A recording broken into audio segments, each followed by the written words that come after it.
Hi good afternoon. Market के पंचनामा में एक बार फिर से आप सबका स्वागत है। एक्सपेक्टेड था भाई, एक बहुत बड़ा इवेंट सामने खड़ा है, उससे पहले वॉलेटाइल सेशन प्ले आउट होगा। हालांकि वैसे शुरुआत में क्या हुआ था, एक सुस्त शुरुआत हुई थी क्योंकि ग्लोबली।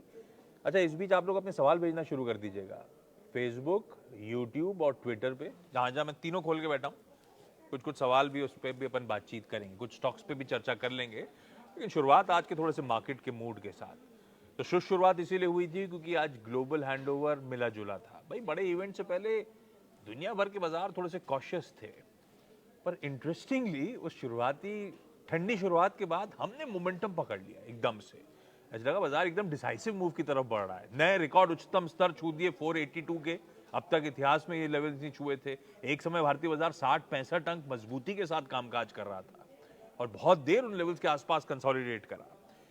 फिर अचानक एक शार्प सेल ऑफ आया। अगर आप इंट्राडे चार्ट्स आपकी स्क्रीन पे देख पाए हो, वो 64 पॉइंट ऊपर वाला निफ्टी 125 पॉइंट से ज्यादा एक समय गिर गया था और फाइनली कमजोरी सुस्ती क्लोज हुई है। क्लोज तो मैं कह सकता हूं कंसोलिडेशन का मूड है, पर आज इंटरनल्स बाजार के बेहद इंटरेस्टिंग थे और बहुत सरप्राइजिंग थे।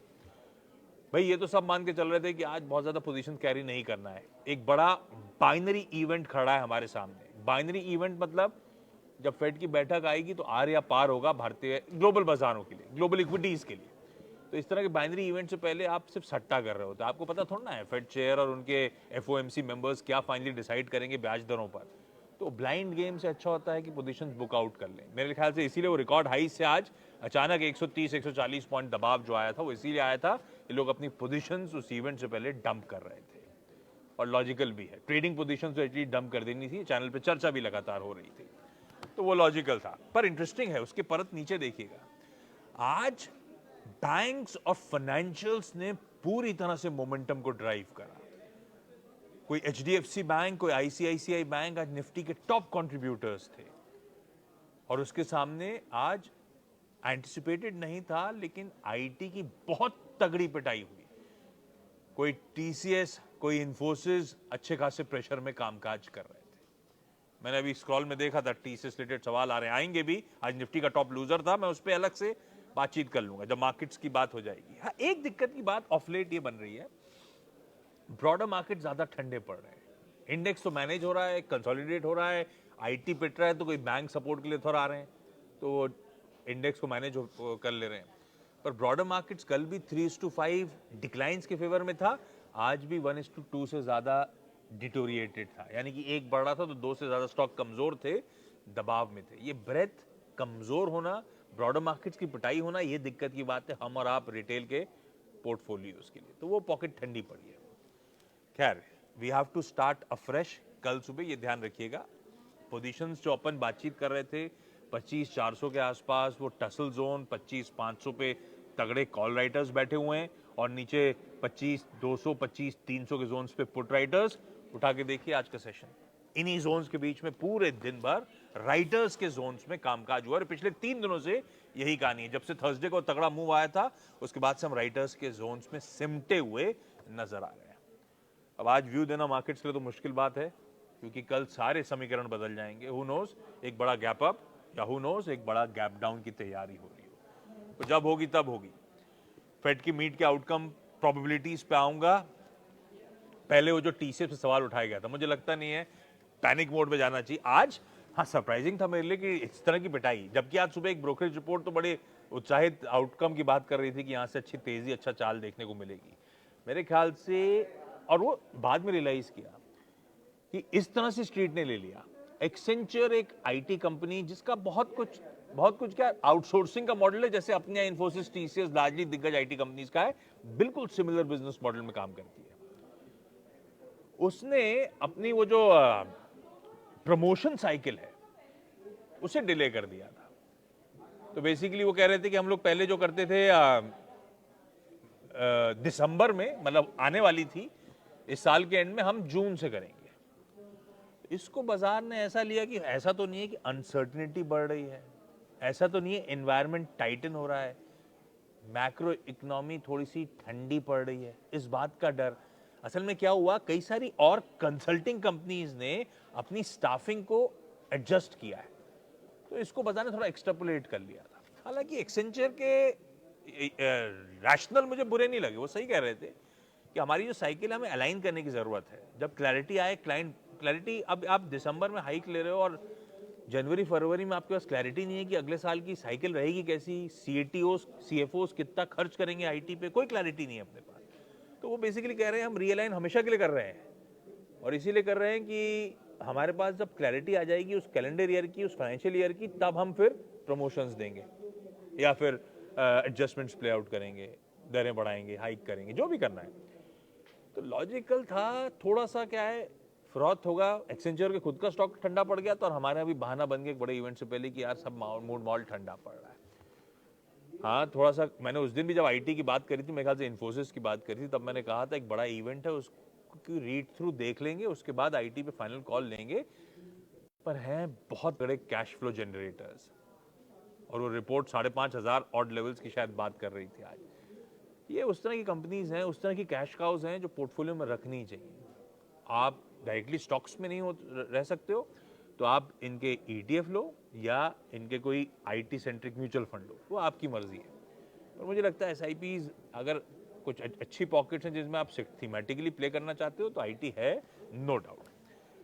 अच्छा, इसी के साथ जो किसने फेड बैठक बेसिकली अब किसी को नहीं पता, दरों में कटौती शायद गिवन है 25 हो या 50 बेसिस पॉइंट हो। 25 बेसिस पॉइंट थोड़ा सा कॉन्फिडेंस देगी कि इकोनॉमी उतनी बिगड़ी हुई नहीं है। 50 बेसिस पॉइंट्स की दरों में कटौती शायद एफओएमसी मेंबर्स, फेड मेंबर्स की रीडिंग की इकोनॉमी वाकई काफी ठंडी पड़ रही है, तो वो उस तरह से बाजार लेगा। पर एक वॉल स्ट्रीट की रिपोर्ट आज थोड़ी दोपहर में मैं डिस्कस कर रहा था, वो रिपोर्ट शायद आपको एक कर्टन रेजर दे रही है आज शाम को क्या होगा। वो रिपोर्ट कह रही है 25 अभी, और 2 महीने बाद 25 काटना है, तो क्यों ना 50 अभी के अभी काट दिए जाए। भाई आपका ऑफलेट डेटा, मैक्रो डेटा डिटोरिएट हो रहा है, लेबर मार्केट्स में कंसर्न्स हैं, अनएम्प्लॉयमेंट 4.2 4.3% पे पहुंच गया है, तो क्या पता और डिटोरिएट हो जाएगा। जब करना ही है 2 महीने बाद, तो क्यों ना फ्रंट लोड कर दो एक साथ 50 बेसिस पॉइंट। और वॉल स्ट्रीट की रिपोर्ट दरअसल कहते हैं फेड के ईयर्स हैं, आमतौर पे उसी तरफ बढ़ा जाता है, उसकी तैयारी कराती है। इसीलिए वो जो पोल देख रहे थे आप तमाम एनालिस्ट का वहाँ यूएस में, क्यों टिल्ट हो गया एकदम से 50 बेसिस पॉइंट पे 65% लोग, इसी रिपोर्ट के बाद। तो देखते हैं, वो आपको मैं कर्टन रेजर के टाइप से दे रहा था, उस बात का ध्यान रखिएगा।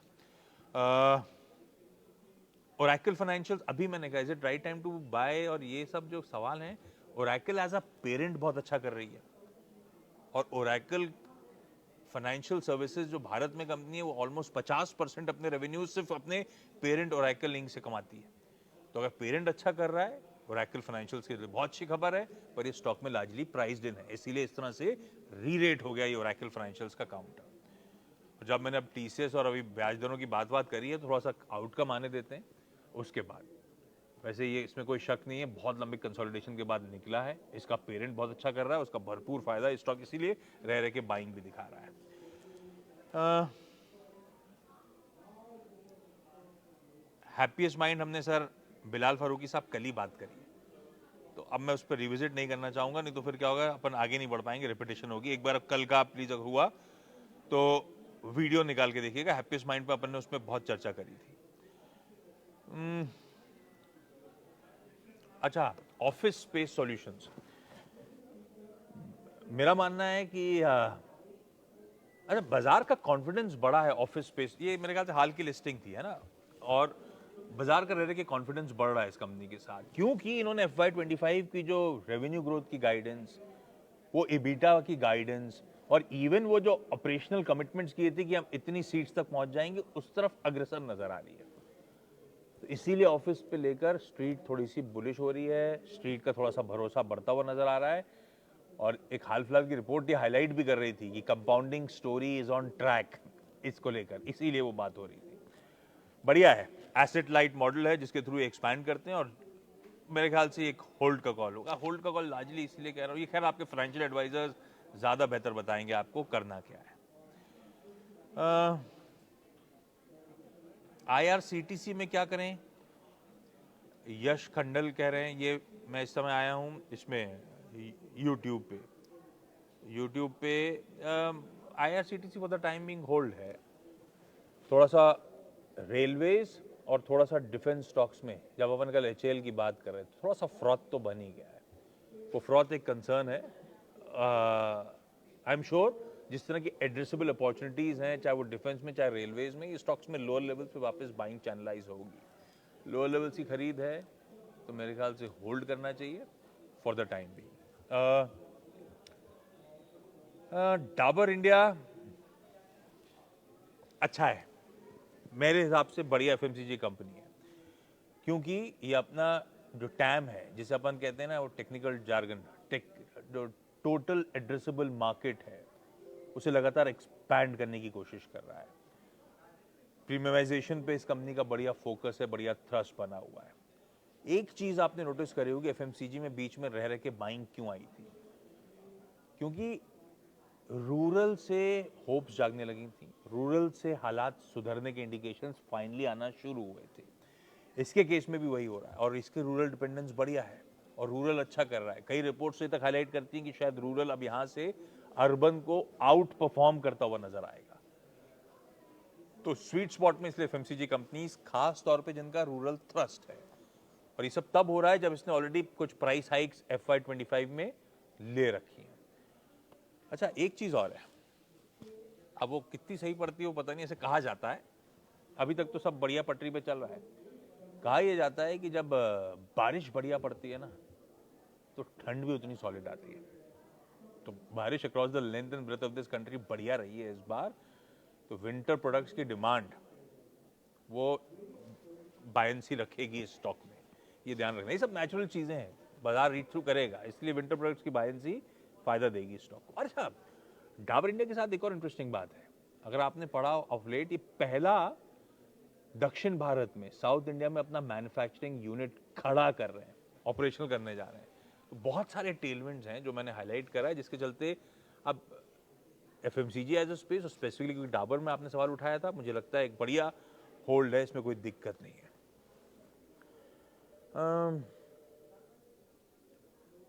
रिलायंस पे प्रदीप सोनी सर छोड़ देते हैं, क्योंकि अपन लोग जिस प्लेटफॉर्म पे समय बातचीत कर रहे हैं उसका स्वामित्व प्रबंधन उसी के पास है। कभी गाबा सर जुड़ेंगे, चाचा भतीजा निफ्टी में हुआ तो कल जुड़ रहे होंगे, तब रिलायंस रिलेटेड जब आप लोग सवाल पूछोगे तो उनसे पूछना मेरे लिए ज़्यादा बेहतर होगा।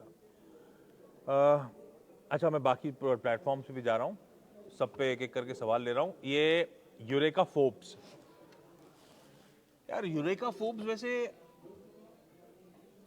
बिजनेस अच्छा है, बिजनेस अच्छा इसीलिए क्योंकि अपन ने बचपन से, अपन आप, मैं एज्यूम कर रहा हूँ सब अपनी हम उम्र होंगे, मैं छोटा हूँ, आप सब भी छोटे ही होंगे। तो यूरेका फोर्ब्स वो कंपनी है जिसके प्रोडक्ट्स, वो